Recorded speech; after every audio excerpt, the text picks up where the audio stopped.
สบายดีมื้อนี้จะพาทุกคนไปเคลม Airdrop Hamster Token จากแอป Telegram อีกครั้งนะจะมีการอัปเดตทุกๆมื้อเลยนะการอัปเดตทุกๆมื้อเพราะว่าทางระบบเขาก็จะมีการอัปเดตทุกๆมื้อ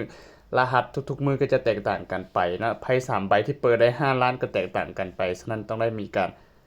อัปเดตทุกๆมื้อนะโอเคพวกเราเข้ามานะเข้ามาตอนนี้ข้าพเจ้าจะพามื้อนี้ก็คือ3เมนูนะส่วนเมนูตัว Daily Reward ตัวนี้ก็จะเป็นปกตินะปกติอยู่นะคือทุกๆมื้อเนี่ยก็เฮ็ดเหมือนกันนะแต่ว่าพวกเราจะไปเริ่มต้นจากทางนี้มาเลยซะเพื่อบางคนที่ยังบ่ทันเข้าใจนะผู้ใดที่เป็นสมาชิกใหม่หรือว่าเป็นผู้ที่เพิ่งเข้ามาใหม่อยู่ในช่องของข้าพเจ้าม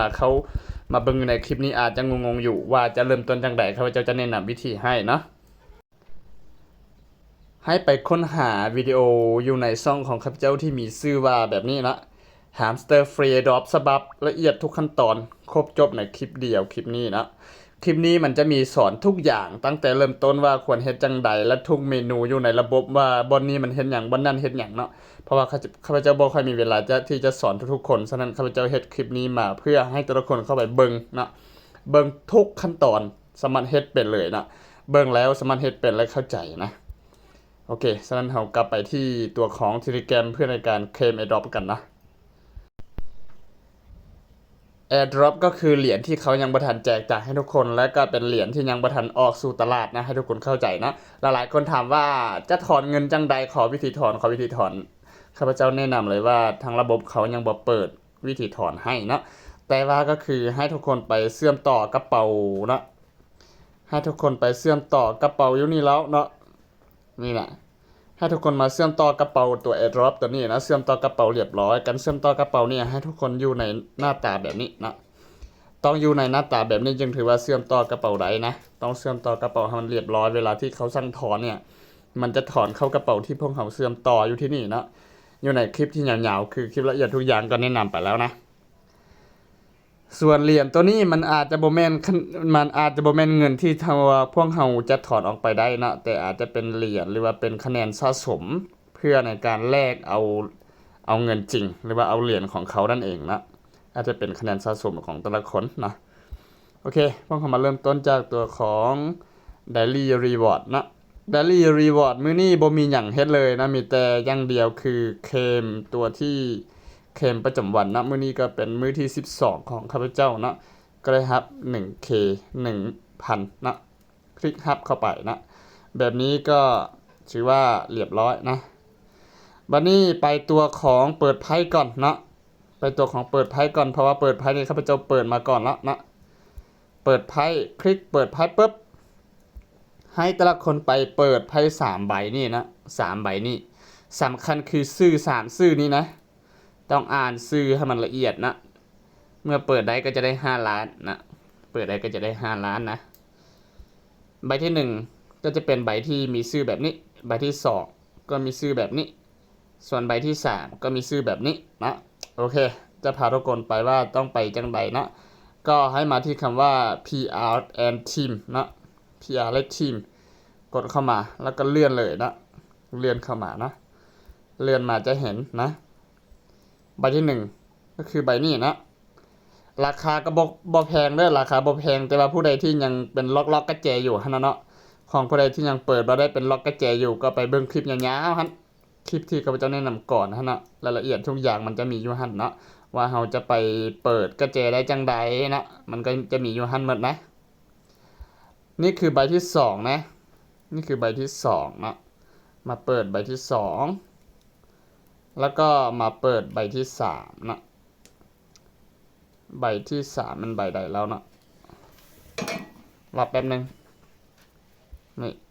ใบ1ใบ2แล้วใบที่3ก็คือใบที่ Compliance Officer นะเป็นใบที่3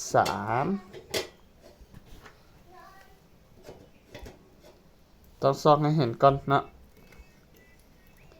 เป็นใบนี้นะใบที่3ก็คือใบนี้นะเปิดให้มันได้3ใบการเปิดก็เป็นแต่กดที่ตัวซื้อนะกดที่ตัวซื้อแบบนี้แล้วก็กดซื้อเลยนะกดฮับแบบนี้นะ แล้วถ้ามันขึ้นเนี่ยมันก็จะขึ้นมาอยู่นี่หรืออยู่นี่หรืออยู่นี่ตามแต่ละคนที่เปิดมานะโอเคพวกเรามาที่การเกณฑ์รหัสเอา1 ล้านเลยนะเกณฑ์รหัสเอา1 ล้านก็คลิกเข้าไปข้างในนะแก้มันได้ก็จะได้รับ1 ล้านมาบวกเพิ่มยอดเงินของเฮานะการแก้เนี่ยก็กดหน้าจอแบบนี้นี่ถ้าว่ากดถึงเนี่ยรหัสมันก็จะโชว์ขึ้นมาแบบนี้นะถ้ากดบ่ถึงมันบ่ได้เนาะฉะนั้นรหัสมื้อนี้เฉพาะวันที่3เนาะเฉพาะวันที่3เดือน8ปี2024เด้อมือต่อไปมันก็จะใช้การบ่ได้เนาะมือต่อไปใช้การบ่ได้นะหรือว่ามือหวานก็ใช้ในรหัสตัวนี้บ่ได้เนาะมืออื่นก็บ่ได้เนาะรหัสนี้มันเปลี่ยนแปลงทุกๆมื้อรหัสมื้อนี้ใช้เฉพาะวันที่3เดือน8ปี2024เท่านั้นเด้อฉะนั้นรหัสในมื้อนี้เนาะรหัสในมื้อนี้ก็มีชื่อเต็มอย่างนี้นะ S H A R D S มันมีหลายตัวเนาะมันมีหลายตัวฉะนั้นข้าพเจ้าแนะนำให้ละคนเอาบิ๊กเอาซอเอาเจี้ยมาแต้มเนาะมาแต้มมาจดบันทึกเพราะว่าเวลาที่เราจะไปพิมพ์เนี่ยมันจะบ่ได้ง่ายเนาะมันจะบ่ได้ง่ายมันจะบ่แม่นเฮาพิมพ์อยู่คีย์บอร์ดให้มันขึ้นเลยมันจะบ่แม่นนะมันจะเป็นการแตะอยู่นี่นะแตะอยู่นี่เป็นรหัสลับออกมานะให้มันเป็นแบบนี้เนาะแล้วก็มีการแตะแบบนี้มีเส้นแบบนี้ออกมานี่มันมีแบบนี้คันถ้ามันหายเนี่ยมันก็จะหายคืนนะฉะนั้นเฮาไปเบิ่งรหัสว่ามื้อนี้เป็นจังไดก่อนเนาะนี่คือรหัสเนาะรหัสที่พวกเราจะแก้มื้อนี้วันที่3เดือน8ปี2024นะมีรหัสแบบนี้ให้ทุกคนเอาบิ๊กมาแต้มก่อนนะมาแต้มให้ละเอียดก่อนแล้วเวลาที่ไปแก้เนี่ยก็ให้เบิ่งว่าแก้จังใดนะเพราะว่าเวลาที่มันหายเนี่ยก็จะได้มาแก้คืนนะโอเคเอาทุกคนเตรียมพร้อมเรียบร้อยแล้วพวกเรากลับไปแก้รหัสอยู่ที่Telegramเพื่อเคลมดรอป1 ล้านนั่นเองการที่จะแก้นะการที่จะแก้ดรอปให้คลิกที่นี่เข้าไปเด้อให้คลิกนะให้วงนี่นะมันเป็นสีแดงแบบนี้จึงจะแมนนะและเห็น1 ล้านมันจึงจะแมนเด้อนะจึงจะแมนจุดนะโอเคพวกเรามาแก้นะตัว S จ้ำ3จ้ำนะตัว H จ้ำ4จ้ำตัว A 1จ้ำ1ขีดตัว R 1จ้ำ1ขีด1จ้ำตัว D 1ขีด2จ้ำตัว S 3จ้ำเรียบร้อยแบบนี้มันจึงจะได้เนาะแก้แบบนี้ได้แล้วก็มากด take the price เข้าไปนะนี่คือแก้มาเรียบร้อยแล้วนะแก้ได้1 ล้านเรียบร้อยแล้วก็ติ๊กแบบนี้เรียบร้อยวันนี้พวกเราไปต่อที่การแก้กระแจนะกระแจเนี่ยให้ทุกคนมาไขทุกมือเด้อเป็นกระแจสะสมไว้นะอาจจะมีผลในการถอนเงินออกไปนะอาจจะมีผลในการถอนเงินออกไปให้แต่ละคนมาแก้กระแจนะการแก้กระแจเนี่ยคือใช้เวลา1 นาทีเนาะผู้ใดที่แก้บ่ได้แล้วก็จะต้องได้รออีก5 นาทีจึงแก้ได้เนาะไผที่บ่อยากเบิ่งวิดีโออยากแก้ด้วยตนเองฝึกสมองก็ฝึกไปได้เนาะส่วนไผที่คิดว่าอยากแก้ให้มันผ่านปึ๊บก็เบิ่งวิดีโอเนาะเบิ่งวิดีโอเบิ่งวิธีแก้แล้วตนเองไปแก้มันจึงจะผ่านปึ๊บเลยจะบ่ได้ใช้สมองหยังเนาะขึ้นกับว่าแต่ละคนอยากฝึกสมองบ่หรือว่าอยากเพื่อในความสะดวกสบายนะโอเคพวกเราไปต่อที่การแก้กระแจนะ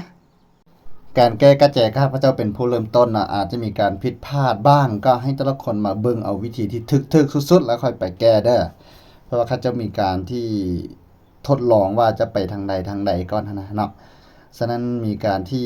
ไปมาอาจจะสับสนนิดนึงแต่ทุกคนก็มาเบิ่งเอาวิธีที่ถูกต้องที่สุดแล้วค่อยเอาไปปรับเปลี่ยนไซส์ในการแก้นะ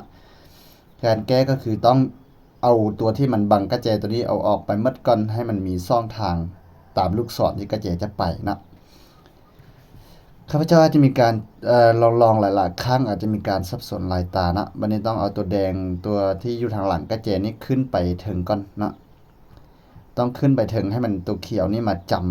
ำอยู่เบื้องซ้ายมือนะ